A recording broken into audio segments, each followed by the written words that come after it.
तो सभी को राम राम। दोस्तों, आपका स्वागत है मेरे YouTube चैनल पीसी पटेल सनातनी ब्लॉग में। माँ का श्राद्ध, एक भावुक कहानी। बचपन से हम सुनते आते हैं कि माँ बाप के चरणों में स्वर्ग होता है। उनकी सेवा से बड़ा कोई धर्म नहीं और कोई बड़ा पुण्य नहीं, लेकिन न जाने क्यों बड़े होते ही हम ये सब भूल जाते हैं। इस भावुक कहानी को पढ़कर शायद कुछ लोगों को वो सारी बातें याद आ जाएंगी। तो चलिए शुरू करते हैं आज की कहानी, माँ का श्राद्ध। दीदी, याद तो है ना, कल माँ का श्राद्ध है। हमने बड़ी पूजा रखी है उनकी आत्मा की शांति के लिए, इसलिए आपको सह परिवार के साथ आना ही है। रीना अपनी ननद नेहा को फोन पर कहती है। तभी नेहा अपनी भाभी को बोली, मैं नहीं आ सकती। आपको तो पता ही है कि उनको छुट्टी नहीं मिलेगी। अरे दीदी, ऐसा कैसे? माँ के जमाई और बेटी उनके श्राद्ध में नहीं आएंगे तो उनको शांति कैसे मिलेगी? इसलिए आपको आना ही पड़ेगा। बाकी मुझे कुछ भी नहीं पता। इतना बोलकर रीना ने फोन रख दिया। इधर नेहा पुरानी यादों में खो गई। जब उसके पापा की मृत्यु हुई थी तभी नेहा अपने मायके गई थी। नेहा को माँ बोली, बेटी तेरे पापा मुझे छोड़कर अकेले ही चले गए, पता नहीं अब किसके सहारे जीवन कटेगा। माँ नेहा के गले लगकर रो रही थी।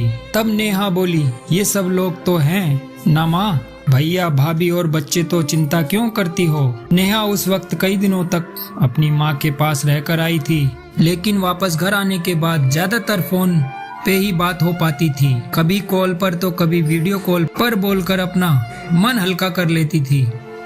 बेटा, क्या बनाया है तूने? एक दिन माँ ने वीडियो कॉल पर पूछा। माँ आलू की सब्जी और रोटी बनाई है, नेहा ने जवाब दिया। माँ बोली, अरे वाह। सब्जी का नाम सुनते ही माँ की आवाज में एक अलग सी खुशी दिखी जो नेहा को दिखी। तभी नेहा माँ को बोली, माँ तुम्हें खाने का मन हो रहा होगा तो मैं भाभी को बोलकर बनवा देती हूँ। नेहा हंसते हुए माँ से बोली। तभी माँ बोली, नहीं नहीं, अब इस उम्र में आलू कहाँ पचते हैं, मैं तो ऐसे ही बोल रही थी। जब तुम्हारे पापा हुआ करते थे तब बहुत बार बनाती थी। भाभी का तो नाम लेते ही माँ की आवाज की खुशी जैसे गायब सी हो गई। माँ ने हालचाल पूछा और फोन रख दिया। नेहा के मन में अनेकों सवाल उठने लगे। माँ को क्या हो गया? ऐसा क्यों बोल रही थी? वहाँ सब ठीक तो होगा ना? ऐसे बहुत बार खाने की बात पर बातचीत होने पर माँ की आवाज का भाव बदल जाता, लेकिन ऐसा क्यों था वो समझ नहीं पाई। लेकिन इसके पीछे का राज उसको समझ आया जब वो छुट्टियों में 2 दिन के लिए मायके गई। एक दिन नेहा माँ के कमरे में माँ के साथ गपशप कर रही थी। तभी दीदी खाना खाने चलो। रीना माँ के कमरे में आकर नेहा को बोली, चलो माँ तुम भी खाना खा लो। नेहा उठते हुए बोली, अरे दीदी नहीं नहीं, माँ को क्यों तकलीफ देना, वह यहीं पर खाना खा लेंगी, आप चलो। रीना बोली, लेकिन भाभी, लेकिन वेकिन कुछ नहीं दीदी, आप चलो। माँ के घुटने में दर्द होता है, इसलिए माँ कमरे में ही खाना खाती हैं। रीना स्पष्ट रूप से बोलती है, तो फिर भाभी मेरा भी खाना यहीं पर लाओ, हम दोनों साथ में खाना खाएंगे, ऐसा नेहा अपनी भाभी को कहती है। इस पर रीना कुछ नहीं बोल पाई, लेकिन नेहा को साफ तरीके से समझ में आ गया कि रीना को ये सब पसंद नहीं आया। चुपचाप वहाँ से निकल गई और थाली में पूरी सब्जी, रायता, अचार लेकर आई और माँ के लिए खिचड़ी। माँ, ये क्या है? तुम ये सब नहीं खाने वाली हो क्या? नेहा माँ को बोली।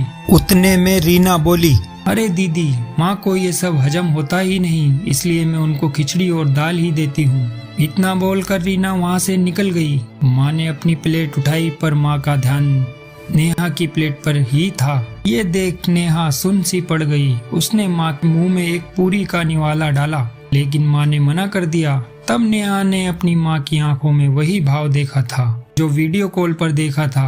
पता नहीं भाभी का डर था या लड़की के निवाले का मोह था। तब भी नेहा ने पूरा खाना माँ को खिलाया और खुद खिचड़ी खाने लगी। 2 दिन नेहा वहीं पर थी और नेहा माँ को उसकी प्लेट का खाना खिलाती और खुद खिचड़ी खाती। ऐसे 2 दिन तक चला। माँ के बहुत मना करने के बाद भी नेहा मात्र जिद में माँ को खाना खिलाती थी। वह बोली, भैया मैं कुछ दिनों के लिए माँ को अपने घर ले जाती हूँ। घर जाने से पहले नेहा ने अपने भाई कमल को पूछा। वह बोला, क्या तुम्हारा दिमाग खराब हो गया है? लोग क्या कहेंगे? बेटा माँ को तकलीफ देता होगा, इसलिए माँ अपनी बेटी के घर रहती है। कमल गुस्से में बोला, अरे बाबा सही तो बोल रहा है, माँ बेटी के घर जाती है क्या? भला तू आराम से जा अपने घर, मेरी चिंता मत कर, मैं यहाँ खुश हूँ। बेटे की बात सुनकर माँ बोली। नेहा ने बहुत जिद की लेकिन माँ बेबस थी। नेहा उदास मन से अपने घर वापस आई। कुछ दिनों बाद खबर आई कि माँ अब नहीं रही। इस खबर ने सब कुछ खत्म कर दिया था। नेहा को पता था कि माँ कितनी तकलीफ से गुजरी है, लेकिन माँ को दूसरा लड़का नहीं था बल्कि एक लड़की थी, इसलिए वह कुछ नहीं कर सकती थी। अगले दिन नेहा अकेले ही माँ के श्राद्ध में आई। आज माँ के श्राद्ध में 56 तरह के भोग बनाए गए। सब लोग मजे से खा रहे थे। लोगों ने रीना और कमल की वाहवाही करने में कोई कसर नहीं छोड़ी। दुनिया में सबसे अच्छा बेटा और सबसे अच्छी बहू कह रहे थे उन्हें। माँ के गुजर जाने के बाद इतना विचार कर रहे हैं तो माँ जिंदा थी तब कितनी सेवा की होगी दोनों ने। कोमल दुखी होकर माँ की तस्वीर की तरफ देख रही थी। तभी दीदी चलो आप भी खाना खा लीजिए, रीना नेहा को बोली, जो माँ के रूम में माँ की तस्वीर सीने से लगाकर रो रही थी। वह बोली, नहीं भाभी मुझे नहीं खाना। लेकिन क्यों? आप नहीं खाना खाएंगे तो माँ की आत्मा को कैसे शांति मिलेगी? रीना नेहा को बोली, भाभी जिस खाने के लिए मेरी माँ जब जिंदा थी तब तरसती रही, उसे मरने के बाद दे रहे हो तो वो कैसे तृप्त होगी? सोच कर देखो एक बार। आज आपने पकवानों का ढेर लगाया है। माँ जिंदा थी तब आपने उनकी मनपसंद खाने के 2 निवाले खिलाए होते तो माँ वैसे भी तृप्त हो चुकी होती। वही माँ का असल में श्राद्ध कहलाता। ये जो भी हो रहा है वो सिर्फ एक दिखावा है। इसकी वजह से माँ कैसे तृप्त हो पाएगी? और जिस घर से मेरी माँ अतृप्त होकर चली गई उस घर में कैसे खाना खा सकती हूँ भला? नेहा चिढ़कर रीना से बोली। तभी वहाँ पर उसका भाई कमल भी आ गया। भगवान की लाठी में आवाज नहीं होती भैया भाभी, वो जब भी किसी पर पड़ती है ना तब जख्म बहुत गहराई तक और ना भरने वाला होता है। आप भी तो 2 बच्चों के माता पिता हैं, लेकिन मैं भगवान से दुआ जरूर करूंगी कि आप दोनों जब तक जिंदा हो तब तक आपके बच्चे आपको अतृप्त न रखें।